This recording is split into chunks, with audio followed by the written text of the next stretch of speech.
Hello friends, आप सभी लोग कैसे हैं। बहुत सारे वीडियो आपने हमारे देखे हैं, आपको अच्छा भी लगा है, आपने लाइक भी किया है, सब्सक्राइब भी किया है। उसी कड़ी में आज हम एक और नया वीडियो आप लोगों के पास ला रहे हैं।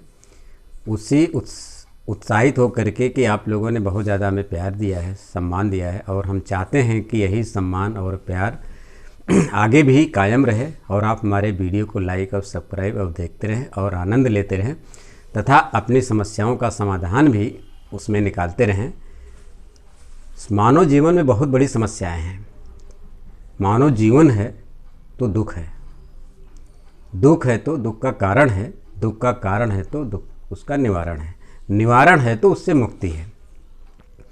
लोग इंतज़ार करते हैं कि आदर्श परिस्थितियां आएंगी। आदर्श परिस्थितियों का इंतज़ार ना करें। आदर्श परिस्थितियां कभी नहीं आती हैं। आदर्श परिस्थितियों के लिए आदर्श काम करना पड़ता है। प्यारे साथियों, इसलिए आदर्श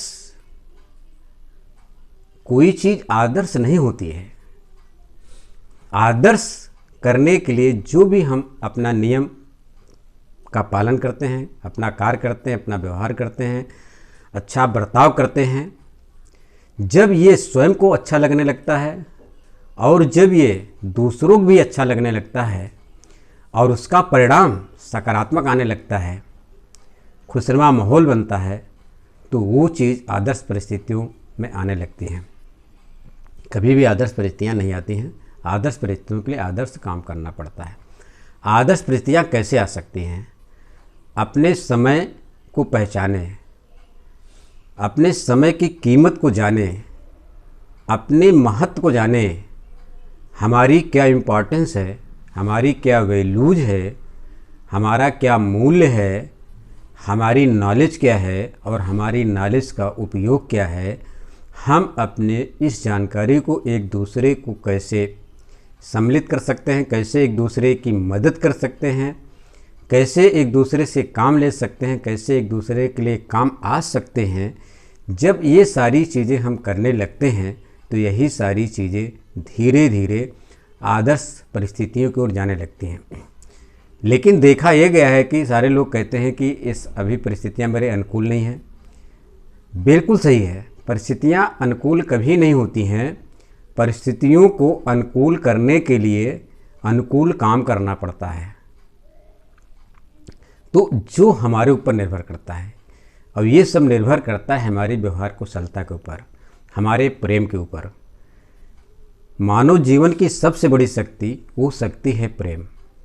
या तो प्रेम से भरा होने के कारण हम खुशहाल महसूस करते हैं, या तो प्रेम से रिक्त होने के कारण हम बुरा महसूस करते हैं। ये दोनों भावनाएं हमारे प्रेम के अंश हैं। प्रेम की अधिकता खुशी देती है, प्रेम की न्यूनता दुख देती है। दुख का कारण है अज्ञानता, दुख का कारण है सही तालमेल ना होना, दुख का कारण है आपसे मेलजोल ना होना, एक दूसरे को सम्मान न देना, एक दूसरे की चीज़ों को समझना नहीं। ये दुख के कारण हो जाते हैं। कर्कश आवाज़ बोल देना, किसी का अपमान कर देना, अपमानित हो जाना, खिन्न हो जाना, ये सारे दुख के कारण हैं। जब हम अपनी आदतों में परिवर्तन कर लेते हैं, अपने व्यवहार में परिवर्तन कर लेते हैं, अपनी उन चीज़ों को जो हमें ऊंचाइयों पे ले जाती हैं, या जिन चीज़ों के प्रयोग करने से, सही इस्तेमाल करने से लोग ऊंचाइयों पे गए हैं, उसका जब हम अनुसरण कर लेते हैं अपने जीवन में, तो हमारे भी रास्ते क्लियर होने लगते हैं। जो अभी तक हमारे लिए बाधाएं थी, जो अभी तक हमारे लिए समस्या का कारण था, जिस कारण से हम अपने आप को उबार नहीं पा रहे थे, हतोत्साहित हो जा रहे थे, निरुत्साहित हो जा रहे थे, दुखी हो जा रहे थे, परेशान हो जा रहे थे, खिन्नता हमारे अंदर आ जा रही थी, उदासीनता हमारे अंदर आ जा रही थी, आलस हमारे अंदर आ जा रहा था और हम निष्कर्मणता की ओर बढ़ रहे थे। वो सारी चीज़ें हमारे अंदर एक दूसरे के साथ सही ढंग से सद्भाव, व्यवहार, बर्ताव ना करने के कारण होता है, जो हमारी नेगेटिव ऊर्जा को बढ़ा देता है और हमारी पॉजिटिव ऊर्जा को कम कर देता है। पैदा तो हम सभी लोग पॉजिटिव हुए हैं, नेगेटिव यहाँ पे जब हम उस तरह का परिणाम नहीं दे पाते हैं, उस तरह का व्यवहार नहीं कर पाते हैं, उस तरह का कार्य नहीं कर पाते हैं, तब वो सारी चीज़ें नेगेटिव हो जाती हैं, नकारात्मक हो जाती हैं। नकारात्मकता से बचने के लिए अपनी आदत को सुधारना पड़ेगा, अपनी बातों में निखार लाना पड़ेगा, अपनी बातों में मिठास लाना पड़ेगा, अपनी आँखों में चमक लानी पड़ेगी, अपने हाथों में बल लाना पड़ेगा, दूसरे की मदद करने के लिए उत्साह पैदा करना पड़ेगा, उत्साहित होना पड़ेगा। तब जा कर के वो सारी चीज़ें हो पाएंगी जिन सारी चीज़ों के लिए हम दुखी और परेशान थे। तो ये मत समझिए कि आप जो काम कर रहे हैं उससे सिर्फ आप ही दुखी परेशान हैं। अगर आप सही कार्य नहीं कर रहे हैं, उसका परिणाम सही नहीं रहा है, तो आपके साथ साथ आपके सानिध्य में, आपके सर्किल में जितने भी सारे लोग हैं वो भी दुखी और परेशान होते हैं।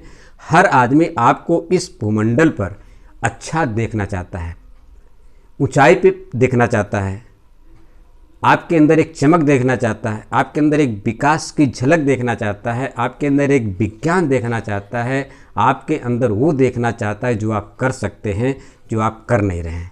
आपके अंदर खूबी है लेकिन आप उसको कर नहीं पा रहे हैं, और उसको पता है कि आपके अंदर खूबी है। वो आपको एहसास दिलाता है, आपको जानकारी भी देता है, आपको अवगत भी कराता रहता है कि भाई आप ये काम कर सकते हैं, आप ये काम कर सकते हैं, आप ये काम कर सकते हैं, आप इसके काबिल हैं, आप इसके काबिल हैं, आप बहुत बड़े इंसान बन सकते हैं, आप बहुत ओहदे पे जा सकते हैं, आप IAS बन सकते हैं, आप PS बनते हैं, आप डॉक्टर बन सकते हैं, आप कुछ भी बन सकते हैं, आप साइंटिस्ट बन सकते हैं, आप बड़े व्यापारी बन सकते हैं, बहुत सारे लोग रोज़गार दे सकते हैं। आपके अंदर वो काबिलियत है। वो इंसान आपके अंदर की काबिलियत को जान रहा है, लेकिन उससे ज़्यादा आपको पता है आपकी अपनी काबिलियत, लेकिन आप अपनी काबिलियत पे ध्यान नहीं दे रहे हैं, उसको सही तवज्जो नहीं दे रहे हैं, सही सम्मान नहीं दे रहे हैं, जिसके कारण वो काबिलियत आपकी छुप गई है, हिडन हो गई है, वो काम नहीं कर रही है। काम इसलिए नहीं कर रही है कि आप दूसरे का सपोर्ट नहीं लेना चाहते हैं, दूसरे की खूबियों को अपनी खूबियों के साथ सम्मिलित नहीं करना चाहते हैं, मर्ज नहीं करना चाहते हैं, आप दूसरे को प्रेरणा नहीं देना चाहते हैं। जबकि हम अपने आप को स्वयं प्रमोट नहीं कर सकते, आगे बढ़ा नहीं सकते हैं, दूसरा हमको आगे बढ़ा सकता है। जब दूसरा हमको आगे बढ़ा सकता है तो हमें दूसरे को भी आगे बढ़ाने के लिए, जब तक हम अपना सकारात्मक